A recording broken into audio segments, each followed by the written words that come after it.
中东的局势是继续的紧加，伊朗的第三大城核研究的重要所在伊斯法罕，透早是传出爆炸。美国方面是讲，这是以色列为着要报复顶礼拜伊朗空袭所发动的。伊朗这边是强调，目前是有查到几架无人机，而且嘛甲拍落来，但是并无飞弹射过来，核子设备嘛无受到任何损害。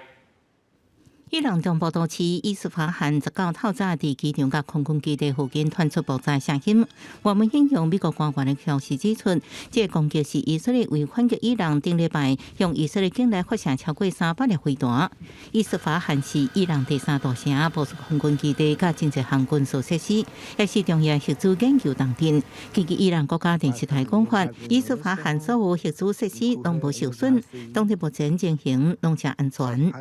فضای اصفهان رو می‌بینید که کاملا شهر در امنیت و آرامش هست مردم دارن زندگی عادی خودشون انجام میدن حداقل توی منطقه که ما هستیم نه جای خورد نه جای آسیب دید هیچ这伊朗科技军官表示，爆炸声显示可疑物件启动防空系统，有3架无人机被拍落，暗过无受到任何空袭回报，进行飞行追踪网站。Flight Radar 显示，几啊架往伊朗领空附近航班转移方向，暗过伊朗当局讲，往来当地机场的航班即马已经恢复正常。A lot to be clarified, but it does appear that this was a limited strike